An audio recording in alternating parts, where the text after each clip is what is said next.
2022 की शुरुआत में दोस्तों एक ऐसी जंग शुरू हुई थी जो कि ना सिर्फ रशिया और यूक्रेन के दरमियान थी, बल्कि इस जंग ने पूरी दुनिया को अपनी लपेट में ले लिया था।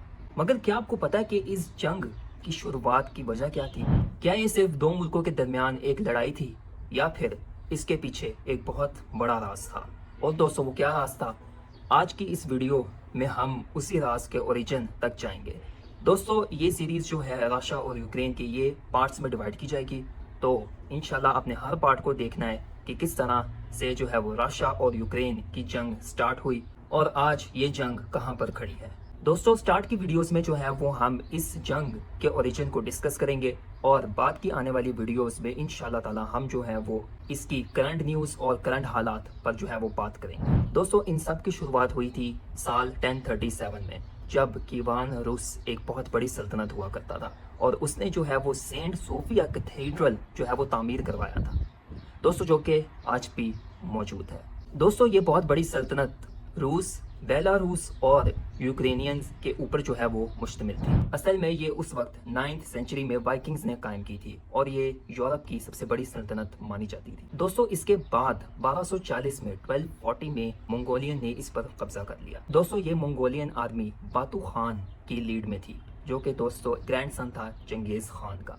दोस्तों, उसने जो है वो इस पर कब्जा किया, कीव पर और आसपास के इलाकों पर भी जो है वो दोस्तों कब्जा कर लिया। इसके बाद दोस्तों जो हम हिस्सा आज जानते हैं रशिया और यूक्रेन, वो जो है वो मंगोलियन एम्पायर के अंडर कंट्रोल आ गया और दोस्तों मंगोलियन एम्पायर ने इस पर बहुत ही लंबे अरसे तक जो है वो हुकूमत की। इसके बाद दोस्तों साल आता है 1363। लुथेनियन फोर्सेस ने जो है वो मंगोलियंस को जो है वो डिफीट किया बैटल ऑफ ब्लू वाटर्स में। दोस्तों, इसके बाद जो उन्होंने आज का जो यूक्रेन है, तकरीबन उतना रकबा जो है वो उन्होंने उस पर कब्जा किया और उस पर अपनी हुकूमत जमाई। दोस्तों, इसी के साथ साथ लुथेनियंस के साथ साथ जो उनका एलाई था पोलैंड, उन्होंने भी जो है वो इस पर मिलकर हुकूमत की। दोस्तों, इसके बाद साल आता है 1476 का, जब लीडर था आइवन थ्री।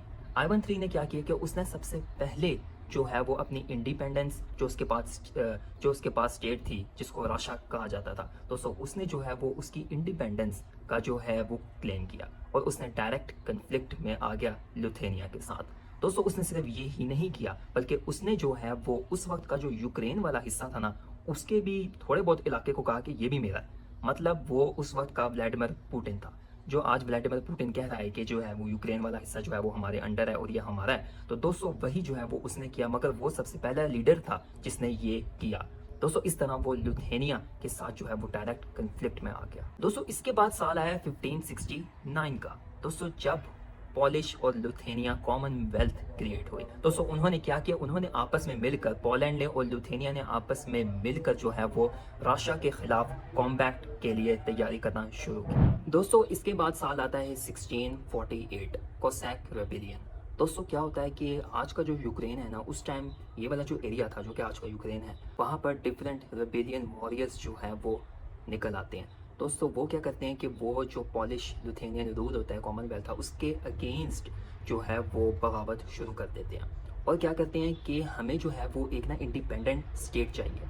तो इसकी वजह से उन्होंने जो है वो एक अलहदा अपनी सेमी इंडिपेंडेंट स्टेट जो है वो कायम कर रखी थी, जिसको कहते थे हैट मैनेट। दोस्तों, इससे क्या हुआ कि वहाँ पर जो यूक्रेन में जो बाकी पॉपुलेशन थी ना, उनके अंदर भी जो अपनी कौमियत की जो एक लहर होती है ना, वो दौड़ने लगी और उन्होंने भी जो है वो इंडिपेंडेंट स्टेट का जो है वो सोचना शुरू कर दिया। दोस्तों, खैर कोसैक रेबेलियंस ने जो है वो ज्यूइश कम्युनिटीज़ पर भी जो है वो जंग की और उनको भी जो है वो कत्ल किया। 14,000 से 20,000 यहूदी जो है वो कत्ल हो। इसके बाद दोस्तों क्या हुआ कि 1654 में ये जो कोसैक रेबेलियंस थे ना, जिन्होंने अपनी इंडिपेंडेंट स्टेट कायम कर रखी थी, इनको जो है वो लगा कि ना हमारी ना सपोर्ट जो है ना वो ख़त्म होती जा रही है, हमारे पास जो है वो हेल्प या जो सपोर्ट है बाकियों की, बाकी एम्पायर्स की, वो ना ख़त्म होती जा रही है। तो उन्होंने क्या किया कि उन्होंने जो है वो रशिया जो रूस है उससे जो है वो हेल्प मांगना शुरू कर दी। उन्होंने सोचा कि पोलैंड लुथेनिया से बेटर ऑप्शन है कि हम रूस से जो है वो मदद मांगे।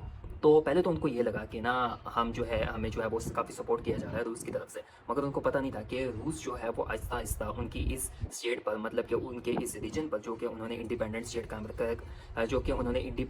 कायम कर रखी थी, उस पर जो है वो स्लोली स्लोली कब्जा करना शुरू कर रहा था। यहाँ से जो है वो दोस्तों उस खत्ते में एक तवील जंग का आगाज़ हुआ, रूस के दरमियान, पोलैंड के दरमियान, पोलैंड लुथेनिया के दरमियान, इसके अलावा सल्तनत उस्मानिया के दरमियान, इसके अलावा यूक्रेनियंस के दरमियान। दोस्तों इसके बाद क्या हुआ कि 1667 में टनाइपर रिवर को एज आ बॉर्डर बना के रूस ने और पोलैंड लुथेनिया ने जो है वो आपस में यूक्रेन को डिवाइड कर लिया, बगैर कोसैक से पूछे और बगैर जो यूक्रेनियन से उनसे पूछे कि आप क्या चाहते हैं, आप क्या नहीं चाहते। उन्होंने जो है वो आपस में यूक्रेन के रीजन को जो है वो डिवाइड कर लिया। इवन दो कोसैक्स को जो है वो फ्रीडम था, मगर वो इनके जो लार्ज सुपर पावर्स थी इनके अंडर कंट्रोल ही था। इसकी बेस पर जो वेस्टर्न पार्ट था वो पॉलिश रूल के अंडर आया और जो ईस्टर्न पार्ट था वो रूस के अंडर आया। खैर दोस्तों ये डिवाइड तो हो गया, मगर वहाँ पर जो अंदरूनी कन्फ्लिक्ट्स थे वो रहे। कुछ यूक्रेनियंस चाहते थे कि वो रूस की जो हुकूमत है उसके अंडर नहीं रहना चाहते थे, कुछ जो है वो पॉलिश की हुकूमत के अंडर नहीं रहना चाहते थे। तो इस तरह जो है वो इनकी आपस में जो है वो